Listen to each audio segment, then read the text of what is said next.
Hola, buenas tardes.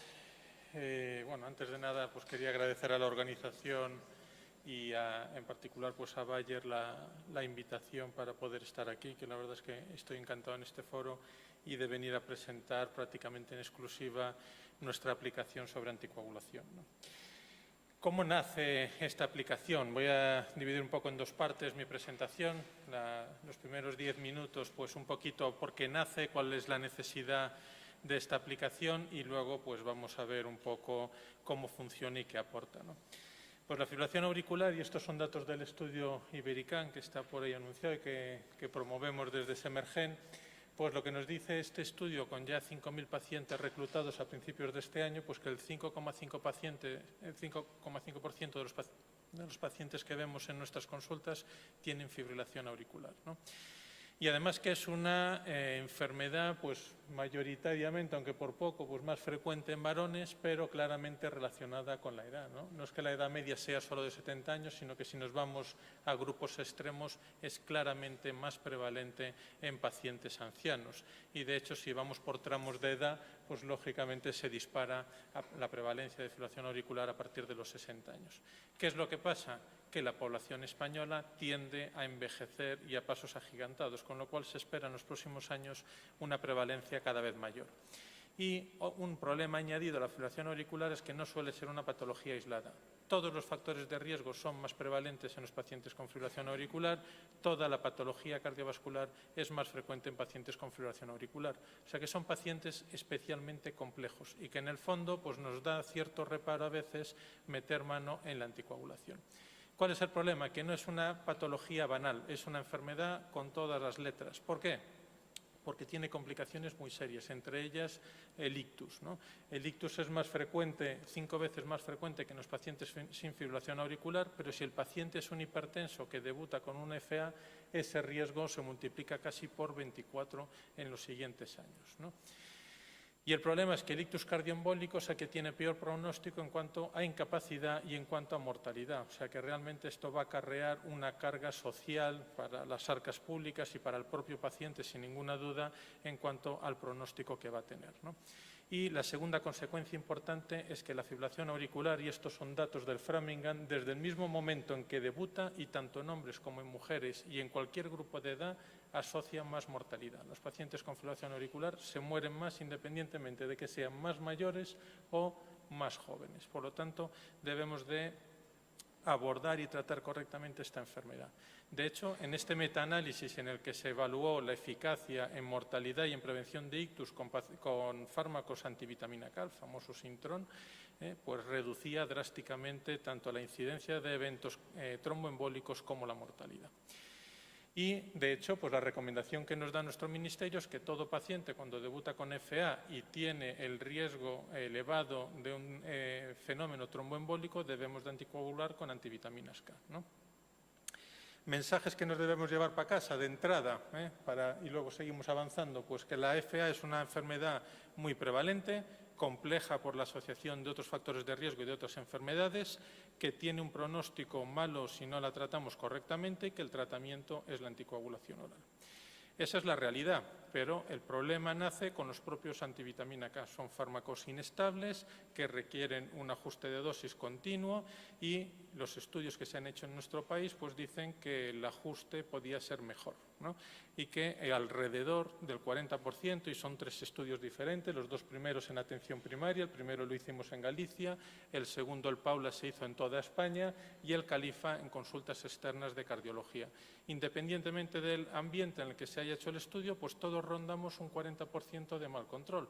Y si no se puede mejorar con mejor adherencia o con mejor cumplimiento, pues claramente habría que darle una alternativa al paciente, ¿no? ¿Ese mal control de qué nace? Pues nace ya de este estudio. Si los pacientes no están al menos el 65% del tiempo en rango, ese paciente no está bien controlado. Sigue teniendo más ictus, sigue teniendo más hemorragias y se sigue muriendo más. Es más, en el estudio Garfield, que ahora mismo está en marcha en Europa, se confirman estos datos. Los pacientes con peor grado de control se mueren más, tienen más ictus y tienen más hemorragias. Por lo tanto, si no se beneficia de la antivitamina K, deberíamos de utilizar los anticoagulantes de acción directa. ¿Y esto de quién es responsabilidad? Pues digamos lo que digamos, es de la atención primaria. El paciente con FA lo vemos nosotros, hacemos nosotros el seguimiento de la anticoagulación en atención primaria y los que tenemos la inercia terapéutica somos nosotros, y eso es una realidad. Os presento aquí pues, lo que hemos visto en 2 cortes de nuestro estudio gallego. Nosotros partíamos de un 42% de mal control, publicamos los datos, tengo reuniones con los investigadores, 1 año y medio después repetimos el corte, mejoramos en 2 puntos. Bajamos de un 42 a un 40% de mal control 1 año y medio después. ¿Y a costa de qué? Pues de alguna suspensión de pacientes que ya no merecía la pena mantenerlos anticoagulados y de hacer algún cambio a anticoagulantes directos. La situación seguía siendo igual de mala. Había claramente una marcada inercia terapéutica. En este momento tenemos 4 anticoagulantes de acción directa que suponen una alternativa.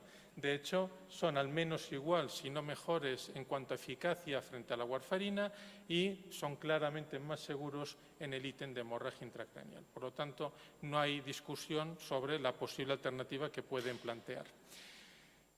Llevo ya años dedicándome a formación, particularmente en anticoagulación, y ya llegó un momento que pues, le íbamos preguntando a los alumnos que venían antes de empezar con los talleres formativos, pues les soltábamos algunas preguntas para saber también un poco en qué foro nos estábamos moviendo, ¿no? Y entonces yo les decía, a ver, venís, alguno repetís en el taller, ¿qué limitación realmente notáis a la hora de utilizar un anticoagulante? Porque claramente estáis motivados porque venís a aguantarme un rollo de 2 horas, que es lo que duraba el taller, ¿no? Y claro, el problema pues, fundamentalmente era pues, cierta guerra sucia por parte de la Administración. Incluso si le sumamos esto del enfrentamiento al inspector, que al fin y al cabo es una herramienta de la Administración, fijaros, 3/4 partes de médicos motivados que venían a formarse para utilizar correctamente anticoagulantes directos, pues seguían teniendo dificultades para utilizarlos, ¿no? Bien, pues segunda pregunta que les hago. De los pacientes que tienen en consulta tomando o no anticoagulantes, pero que entienden que deberían tomarlos, pues ¿quién ha hecho la prescripción, ¿no? Pues fijaros, ni siquiera la mitad de esos médicos, si os hablo de encuestas de más de 300 médicos, son 2 años de cursos que hemos hecho, casi la mitad son los que habían prescrito ellos ese anticoagulante. Una tercera parte realmente era una prescripción inducida. Ellos nunca habían, simplemente renovaban la medicación. Pero es que casi un 10% decían que no tenían ningún paciente en su cupo que cumpliera los requisitos del informe de posicionamiento del Ministerio, lo cual es complicado con ese 40% de mal control. Si entrábamos en analizar en qué pacientes, esos poquitos que se habían cambiado en nuestro estudio gallego, ¿por qué se cambiaron? La inmensa mayoría se cambiaron porque por culpa de que hicieron un evento, los médicos se dieron cuenta de que estaban mal controlados. Y en ese momento les ponen un anticoagulante directo. Una pena, llegamos tarde porque ya hizo el evento. Y de hecho, pues es una de las indicaciones más claras del Ministerio, que si el paciente tiene un mal control en el sintrón, no esperemos al evento, que se le puede cambiar un anticoagulante directo, pero no se hace. Hay una inercia o hay un miedo a la Administración y no se hace. Desde luego, sí que percibíamos que nuestros compañeros no estaban seguros. Y esto era algo generalizado. Si en teoría el 40% de los pacientes anticoagulados de España deberían de estar tomando un anticoagulante directo, la realidad es que por cuota de mercado ni siquiera un 20% lo estaban tomando. Nos faltaban más de la mitad de los pacientes para recibir el tratamiento que les tocaba. Y de hecho, pues personas como López Sendón dice que en los pacientes mal controlados probablemente la mejor alternativa sería un anticoagulante directo. No es que lo diga yo, sino que lo decía él en la editorial de la Revista Española de Cardiología. Bien, pues otros 2 mensajes para llevarnos. Claramente, los antivitamina K pueden ser una buena primera línea, pero hay muchos pacientes con mal control y el problema que tenemos es que están mal controlados y la alternativa que hay en el mercado no la utilizamos, ¿no? Y esto había que superarlo de alguna manera. Como ya se ha dicho antes, y yo creo que los que estamos aquí en esto sí que estamos muy concienciados, en los últimos años los médicos nos hemos acostumbrado que nuestra prescripción a mano, nuestra historia clínica en papel, nuestro día a día, pues se haya poco a poco informatizado, ¿no? A diferentes velocidades, por desgracia, pero poco a poco pues la Administración va entrando por ahí. Y, de hecho, los propios médicos nos estamos informatizando. Cada vez hay más blogs de compañeros en la web, todos de una manera o de otra utilizamos las redes, el que no utiliza una utiliza 2 o 3, estamos presentes de forma regular y además pues cada vez hay más recursos para que en nuestra consulta hacer telemedicina o utilizar las nuevas tecnologías de una o de otra manera. Si no fuera así, hoy no estaríamos aquí, ¿no? y sin olvidarnos de que de todo esto forma parte el paciente. Nos guste o no, va a estar ahí, ¿no? Como ya ha dicho antes Carlos. Muy bien, se hizo una encuesta desde Semergen a los socios y le dijimos, mira, si tú notas una carencia y te gustaría formarte, ¿cuál es el soporte más adecuado para ti? Pues claro, por tema de tiempo, desplazamientos y demás, todos preferiríamos un soporte online, ¿no? Otra cosa es que pueda ser a veces más tedioso. Y le decíamos, después de varias preguntas, le planteábamos la posibilidad de que si te doy una herramienta de soporte correctamente validada, si la utilizaría o no ante determinadas dudas en consulta, la respuesta era mayoritaria. Todos la utilizarían siempre que esté correctamente validada y avalada. Pues así es como el año pasado nace ACOplus, es cuando terminamos el desarrollo. Tenemos ya tanto el marcado de CE como el de producto sanitario por parte de la Agencia Española de Medicamentos, ya que ayuda a la toma de decisiones. ¿Y qué tres grandes facetas aporta ACOplus? Fundamentalmente la de formación, esto es más bien un soporte bibliográfico para el médico, el de comunicación y el de herramientas. El de formación, ¿qué es lo que vamos a tener aquí? Lo hemos dividido en dos grandes bloques, el de bibliografía, como el de cualquier libro. Esto es una app que va a ayudar a la toma de decisiones, que da un soporte al médico y que tiene que estar avalada bibliográficamente. Pero también vamos a tener una serie de artículos que pueden ser interesantes en el mundo de la anticoagulación y de la fibrilación auricular y que van a estar agrupados por los estudios o grandes proyectos que hay ahora mismo en marcha y que se están publicando. De hecho, algunos de ellos pues los vamos a ir comentando el comité científico, aquellos que nos parezcan de mayor importancia. En realidad, más que un comentario crítico, lo que buscamos es resumirlo para que el médico del día a día, si le interesa, pueda entrar a ver ese pequeño resumen, ¿no? Donde vamos a ver pues, cuál es la justificación del estudio, su objetivo principal y secundarios, población, diseño del estudio, todo muy esquemático con sus resultados, limitaciones que pueda tener ese tipo de estudio y las conclusiones. Y luego sí, 1, 2, 3 párrafos que permita hacer un comentario subjetivo por parte del comité científico, pero desde luego en ningún caso vamos a ser los que hagamos sangre con el estudio. Simplemente lo que vamos es a transmitir qué puede aportar al médico de familia los resultados de ese estudio, nada más. Luego las herramientas. ¿Por qué nace el módulo de herramientas? Porque de esto ya lo hay, pero ¿qué lo hay? En aplicaciones todas por separado, ¿no? ¿Cuál es el problema de la anticoagulación? Tengo que tener en mente el CHADS, pero es que luego llega la Sociedad Europea y me dice, mejor el CHADS-VAS. De hecho, ahora llega el Ministerio y me dice que utilice las dos para complicarlo. Ya nos costaba usar una, ahora dos. También hay que tener en cuenta el riesgo hemorrágico. Tercera escala, el HAS-BLED.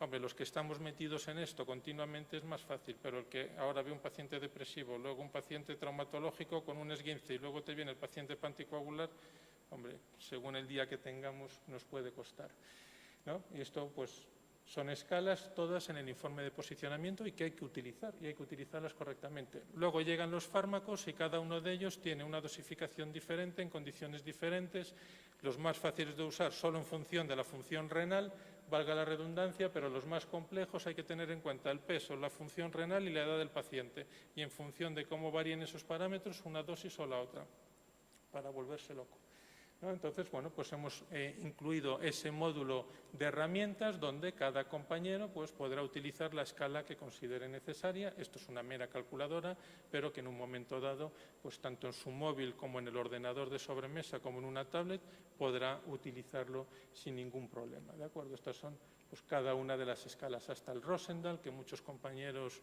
en Galicia, por ejemplo, tenemos acceso a los INRs, pero no al Rosendal, pues es una limitación menos a la hora de tomar decisiones en el cambio o no. Incluso la función renal, que yo creo que ahora ya todos los laboratorios dan el filtrado, pero muchos siguen dando solo creatinina, pues nos permite el cálculo del filtrado glomerular. O incluso tomar la decisión de qué dosis, de qué anticoagulante, atendiendo a esos 3 parámetros que son los que necesitamos.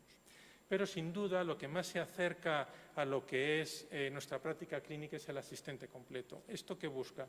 Le da una serie de parámetros al médico que los va rellenando como una historia clínica. De hecho, lo va a poder guardar en el historial porque tenemos todas las bases de seguridad para utilizar la propia aplicación como una historia clínica del paciente.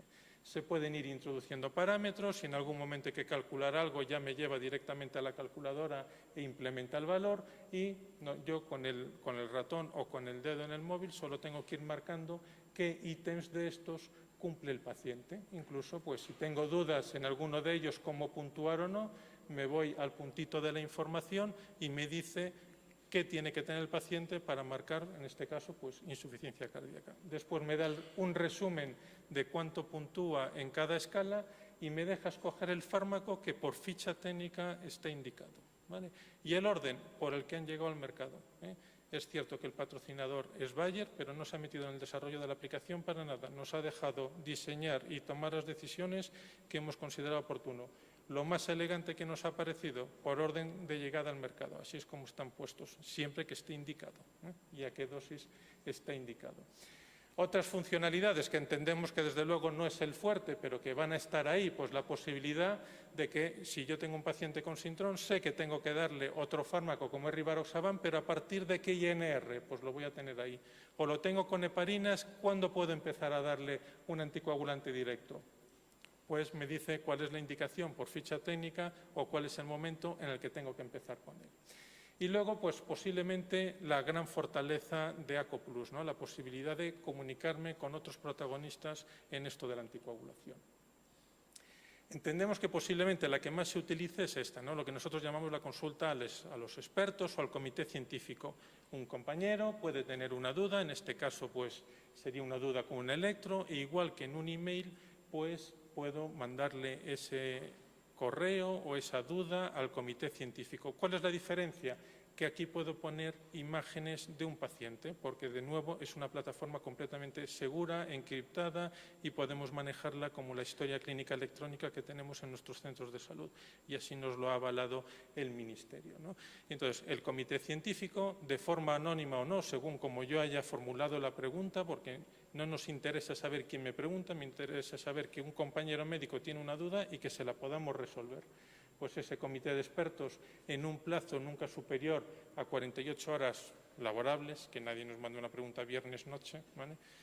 Serán 48 horas laborables, nos comprometemos en darle una respuesta lo más acertada posible a la duda que nos plantea, o por lo menos pedirle más información si hace falta para ayudarle, ¿no? Pero aquí somos más protagonistas. Está, por ejemplo, el personal de enfermería. Yo como médico podré dar de alta a la enfermera o enfermero que trabaja conmigo y en un momento dado, cuando esté haciendo el INR de mi paciente, que me diga, mira, Sergio, esto no va bien. De hecho, lo he metido en la calculadora del Rosendahl y me da un tiempo en rango muy bajo. Entonces me manda el mensaje y yo podré darle la respuesta y decirle, mándame la consulta. Yo tengo la suerte de que mi enfermero está en la puerta de al lado, pero a veces mi enfermero o enfermera puede estar en otra planta del centro de salud. Entonces necesitamos un mecanismo de comunicación fluido. Bueno, como os decía, está diseñado en la arquitectura más moderna y cumplimos pues, con todas las normas y toda la posibilidad pues, de barreras de seguridad, aunque bueno, en las últimas semanas este hacker se ha dedicado a dar problemas, pero a nosotros desde luego no nos ha afectado, ¿no? Y finalmente, pues el tercer protagonista y posiblemente el más importante, pues sea el propio paciente. Podré dar de alta a mi paciente, me tendrá que firmar su consentimiento y le generaré su propio código de acceso.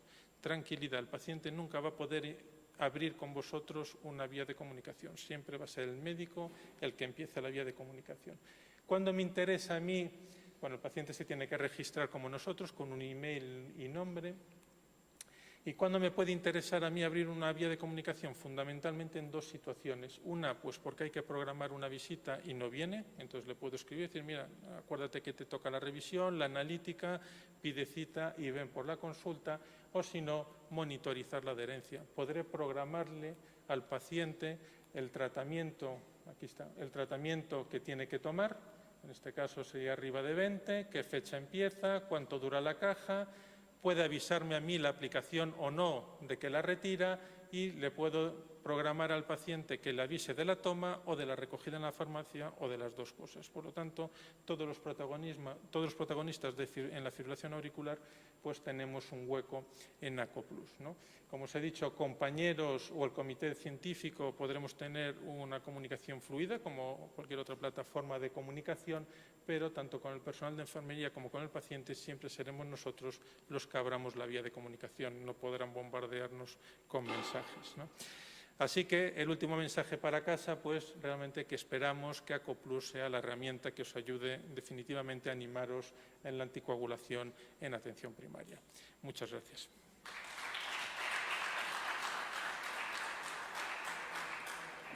Sí. Dime. Estará disponible a partir del 23 de junio, porque la presentación oficial será en nuestro Congreso Gallego y entonces el 23 es viernes, pues el 26 lunes estará disponible. Los códigos de acceso los distribuirá Bayer, es el convenio al que hemos llegado, entonces cualquier delegado Bayer de tu zona, a partir de ese lunes, pues ya tendrá la forma en la que te puedas dar de alta. Os da un código como el que acabo de poner, te registras como médico con tu número de colegiado, eso es muy importante por el tema de acceso y consultas y demás, y a partir de ahí pues a trabajar con la aplicación. Sí. En Galicia, no hace falta. En Galicia tenéis libertad de prescripción Dentro del IPT sí, dentro del IPT sí. No podemos hacer una indicación que no esté recogida en el informe de posicionamiento, pero si cumplimos eso podemos hacer prescripción.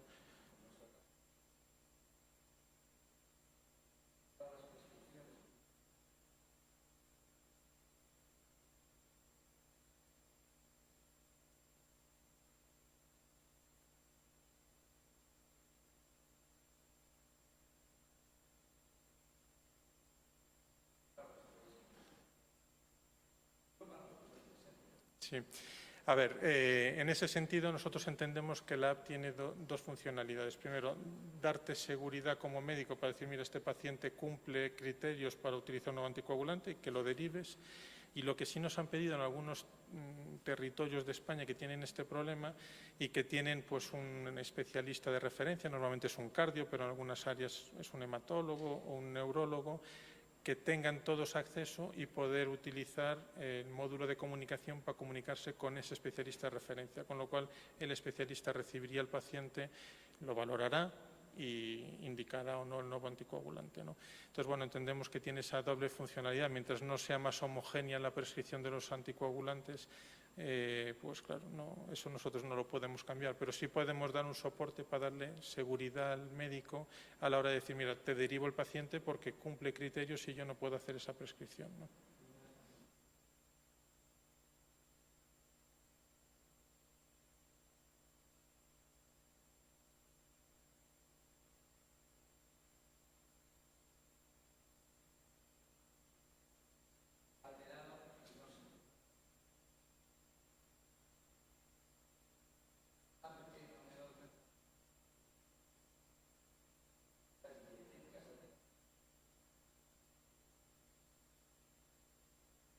No, a ver, es uno de los ítems, porque lo recoge el SAME-TTR, que es la escala para prever el mal control, sí que te dice si el paciente toma fármacos o toma algo que puede interferir. Y ya en la llamada informativa puedes ver cuáles puntúa esa escala, no son los únicos que hay. Nosotros eso no lo recogemos, entendemos que es una decisión clínica. Evidentemente, si el paciente tiene un tiempo en rango bajo, pero hay una justificación como un ingreso hospitalario o la toma puntual de un antibiótico que ha interferido, esa es decisión del clínico, ¿no? Ahora, si no encuentras motivo para el mal control, o sea, estamos en ese 40% que toman, que nos consta que toman bien el antivitamina K, que no le hemos dado nada para que interfiera y sigue mal controlado, ahí es donde la app te ayuda a tomar la decisión clínica. Pero el resto de valoraciones clínicas, claro, dependen del médico.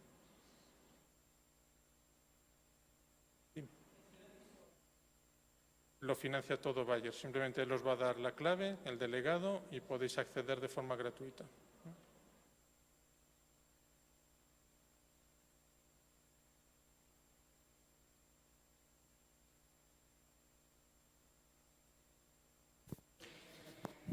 Directamente no la tenemos. Lo que sí ponemos en la parte de bibliografía es un acceso directo a la recomendación de la ERA, porque puntualmente en la web, si hay alguna modificación, ellos la actualizan, ¿no? Entonces, lo que sí hemos hecho, como tiene que estar en línea el uso de la app, pues que clicas ahí, tiene un link y vas directamente a la ERA y entonces te dice, según el tipo de cirugía y el anticoagulante que toma, cuánto tiempo hay que suspenderlo o si hay que suspenderlo, que a veces no hace falta.